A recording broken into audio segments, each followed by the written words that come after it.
Hello, ये question है जिसमें आप सबको कुछ प्रॉब्लम थी.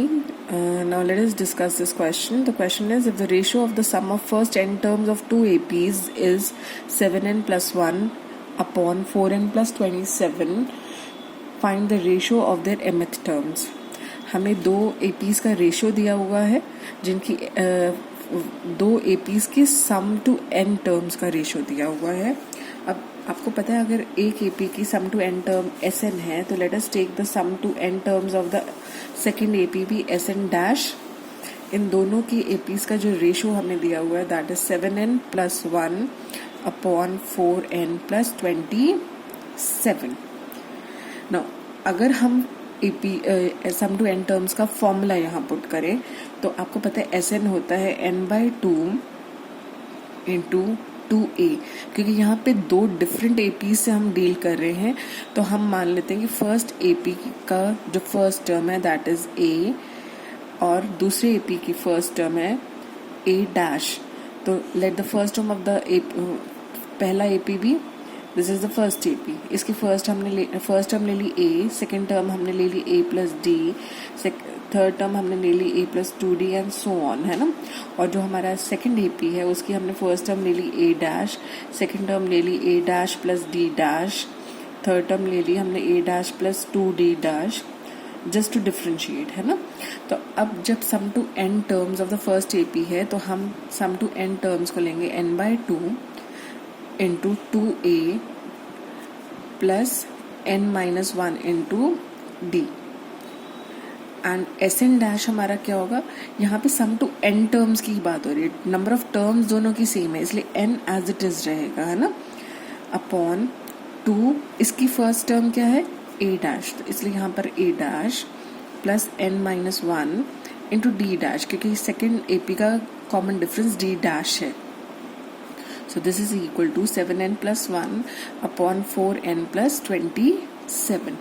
आप देख रहे हैं n/2 से n/2 कैंसिल हो जाएगा. n सेम रहने का मैंने आपको रीजन बताया है क्योंकि दोनों की हम सेम नंबर ऑफ टर्म्स को ऐड कर रहे हैं. अगर पहले AP की आप 2 टर्म्स ऐड कर रहे हैं तो दूसरे की भी 2 टर्म्स ऐड कर रहे हैं, ठीक है. तो इसलिए n दोनों केसेस में सेम रहेगा. Is that clear. अब हम क्या करेंगे, ये हमारे पास 2a प्लस n-1d है ना, और यहाँ 2a dash plus n-1d dash है. Let us divide this whole equation, this whole जो ऊपर का आपका टर्म है उसको हम 2 से डिवाइड कर देते हैं और नीचे को भी 2 से डिवाइड कर देते हैं. तो आपके पास आया a, 2a को 2 से डिवाइड किया तो सिर्फ a बचा plus n-1 by 2 into D. जब आप 2 से डिवाइड कर रहे हैं मतलब 1/2 कर रहे हैं ना, इसका भी 1/2 कर रहे हैं. Multiply and dividing by the same number won't change the number. अब देख रहे हैं मैं अगर इसको पूरी जो हमारे पास दिया हुआ है Sn अपॉन Sn डैश को अगर मैं हाफ से मल्टीप्लाई एंड डिवाइड करती हूँ तो half and half will get cancelled and will get 1. Multiplying anything by 1 will give you the same thing, है ना. तो इसलिए ऐसा करने से मेरे इसमें कोई फ़र्क नहीं आने वाला, जो मुझे वैल्यूज़ गिवन है उसमें कोई फ़र्क नहीं आने वाला. अब हाफ से जब मैंने 2a को किया तो 2 से 2 कैंसिल हो गया तो सिर्फ a बचा प्लस हाफ से n-1 बाई डी को n-1 इंटू डी को किया तो n-1 बाई 2 डी बचा. इसी तरह से डिनोमिनेटर में भी मेरे पास आया a dash plus n-1 by 2 into d dash. This is equal to 7n plus 1 upon 4n plus 27. ठीक है. अब आपको क्या चाहिए, you have to find out the ratio of their mth terms, है ना. और mth टर्म लिखने का फॉर्मूला क्या होता है, you know that mth term can be written as am is equal to a plus m-1 into d. ऐसे ही लिखते हैं mth टर्म हम, है ना. अब ये देख रहे हैं आप, ये और ये ऑलमोस्ट द सेम है. The pattern is almost the same. This is a plus m-1d and this is a plus n-1 by 2d. अब आपको यहाँ पर n-1 by 2 की जगह m-1 चाहिए, है ना, so that it becomes the mth term. So that means n-1 by 2 should be equal to m-1, है ना. तो that means n-1 should be equal to 2 into m-1. तो n-1 should be equal to 2m minus 2. और n is equal to 2m minus 2 plus 1, so this is equal to 2m minus 1। तो n की अगर हम value 2m minus 1 लेते हैं तो we'll be able to find out the ratio of the mth terms, है ना।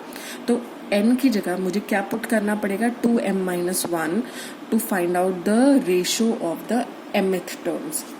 तो इसका मतलब if this is the mth term a plus m minus 1 into d अगर मुझे करना है, और a dash plus m minus 1 by 2 m minus 1 d dash करना है, तो this should be equal to 7। अब n की जगह मैं ये पुट कर रही हूँ 2m माइनस 1, इसमें भी मैंने m की जगह 2m माइनस 1 पुट किया। देखो n माइनस 1 बाई 2 है ना, अब मैं n की जगह क्या पुट कर रही हूँ 2m माइनस 1, तो यहाँ मैं n की जगह अगर 2m माइनस 1 बाई 2 पुट करती हूँ तो this becomes 2m minus 2 by 2, तो 2 कॉमन ले लिया तो बच्चा m माइनस 1 बाई 2, तो सिर्फ m माइनस 1 आया, तो यहाँ पे ये m माइनस 1 आ रहा है हमारा, है ना।